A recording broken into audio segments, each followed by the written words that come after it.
నమస్తే, welcome to meta news.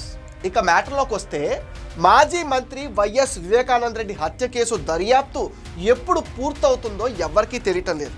ఈ కేసులో రోజుకొక కొత్త మలుపు అయితే బయటకు వస్తుంది. తాజాగా కడప వైసీపీ ఎంపీ వివేక హత్య కేసులో నిందితుడిగా ఆరోపణలు ఎదుర్కొంటున్న అవినాష్ రెడ్డి తన క్రిమినల్ మైండ్ ఉపయోగించి కేసును తప్పుదోవ పట్టించేందుకు ప్రయత్నం చేస్తున్నాడని ఆధారాలు అయితే బయటపడుతున్నాయి. తాజాగా ఏపీ ప్రభుత్వం కీలక అఫిడవిట్ దాఖలు చేసింది. సుప్రీంకోర్టులో అదనపు అఫిడవిట్ను దాఖలు చేయడంతో కేసులో కీలక మలుపులు తప్పవంటున్నారు. ఎంపీ అవినాష్ రెడ్డి మార్గదర్శకత్వంలోనే సిబిఐ అధికారి రామ్ సింగ్, సునీత, నర్రెడ్లపైన కేసు నమోదు చేశారని అందులో పేర్కొంది. వైఎస్ వివేక హత్య కేసును ఉద్దేశపూర్వకంగా తారుమారు చేసేందుకు కుట్ర జరిగిందని ఏపీ సర్కార్ వివరించింది. సుప్రీంలో దాఖలు చేసిన ఈ అదనపు అఫిడవిట్లో ఏపీ ప్రభుత్వం ఆశ్చర్యకరమైన విషయాలను వెల్లడించింది. ట్రయల్స్ కోర్టులో తమకు రక్షణగా ఉపయోగపడేలా కథని అల్లారంది. దీనికి ఆధారంగా నమోదు చేసిన కేసు అబద్ధమని కూడా తేల్చెప్పింది. గత ఏడాది మే 10న హైకోర్టు ఇచ్చిన తీర్పును సవాల్ చేస్తూ సునీత, రాజశేఖర్ రెడ్డి సుప్రీంకోర్టులో అప్పీల్ చేశారు. సుప్రీంకోర్టు రాష్ట్ర ప్రభుత్వంతో పాటు ప్రతివాదులు కూడా నోటీసులు జారీ చేసింది.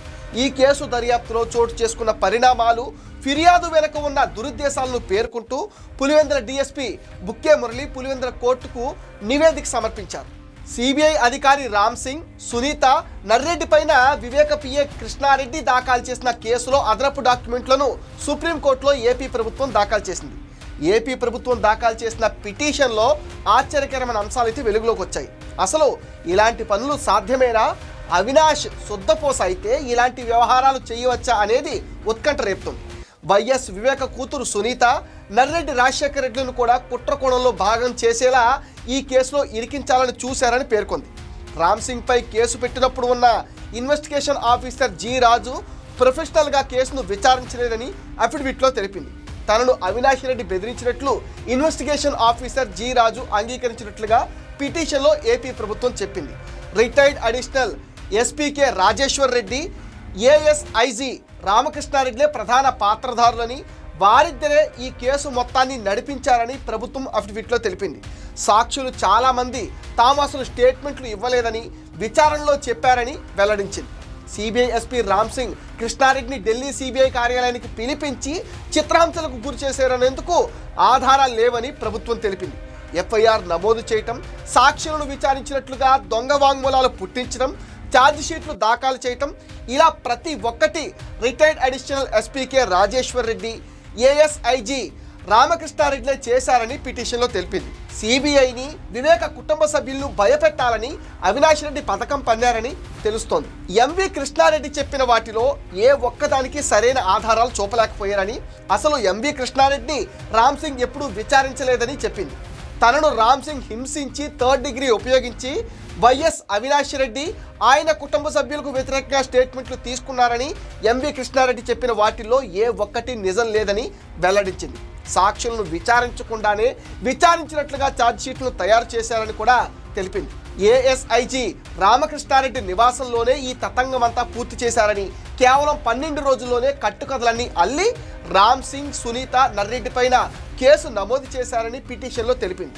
తన ఫిర్యాదుకు మద్దతునిచ్చే ఏ ఒక్క ఆధారాన్ని ఎంవి కృష్ణారెడ్డి సమర్పించలేకపోయారు.